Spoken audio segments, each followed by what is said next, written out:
नमस्कार साथियों, RM39 classes YouTube channel में आप सभी का हार्दिक स्वागत है।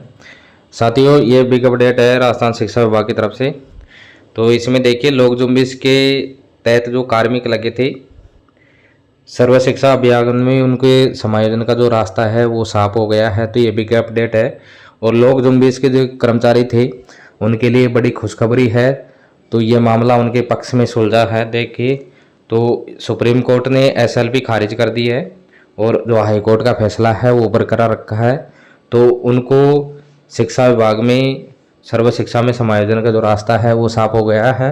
अब उनको सर्व शिक्षा अभियान में लिया जाएगा। तो देखिए, सुप्रीम कोर्ट ने लोक जुम्बिश परिषद कर्मचारी को सर्व शिक्षा अभियान में समायोजित करने का रास्ता साफ करते हुए राजस्थान हाईकोर्ट के फैसले को इसमें बरकरार रखा है।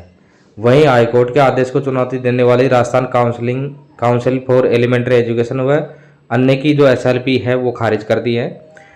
तो सरकार ने हाईकोर्ट के उस आदेश को चुनौती दी थी जिसमें कर्मचारियों को सर्व शिक्षा अभियान में समायोजित करने का निर्देश दिया गया था। तो कोर्ट ने पहले सरकार को आदेश दिया था कि इन कर्मचारियों को सर्व शिक्षा अभियान में समायोजित किया जाए।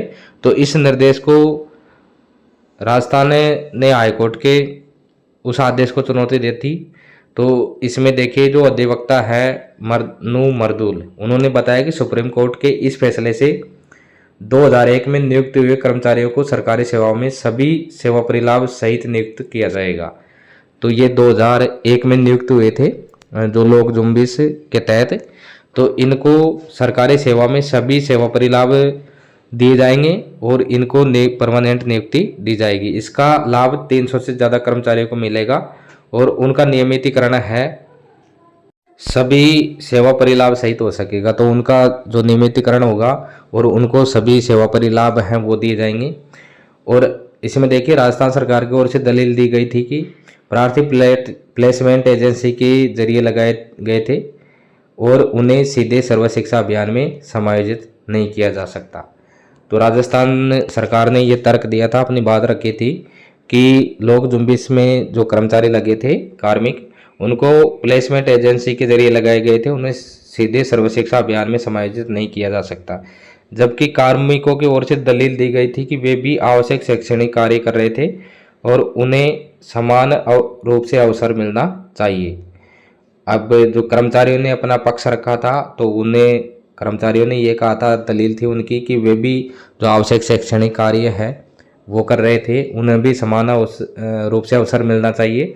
उनके समान अन्य कर्मचारियों को सरकार ने पूर्व में सर्व शिक्षा अभियान में शामिल किया है।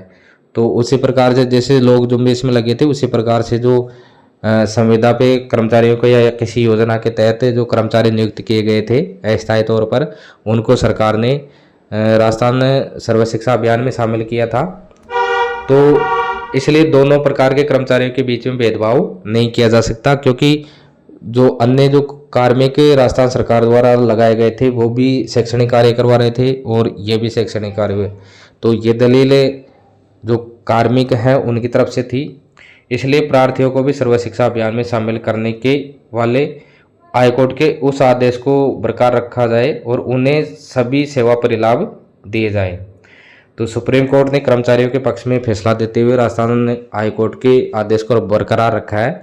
तो इससे साथियों, सबसे बड़ी बात यह है कि जो लोक जुम्बिश के जो कर्मचारी हैं वो परमानेंट हो सकेंगे, इससे उनका नियमितीकरण किया जाएगा। और इसमें लगभग 300 से ज़्यादा ऐसे कर्मचारी हैं जिनको इनका परिलाभ मिलेगा। तो उनके लिए बड़ी खुशखबरी है कि आखिर में उनकी जीत हो गई और हाई कोर्ट ने जो फैसला है उनके पक्ष में दिया है। अब सरकार को उनको सर्व शिक्षा अभियान में शामिल करना होगा और उनको सारे जो सेवा परिलाभ है वो दिए जाएंगे। तो साथियों, ये खुशखबरी है उन कर्मचारियों के लिए जिन्होंने ये केस जीता है।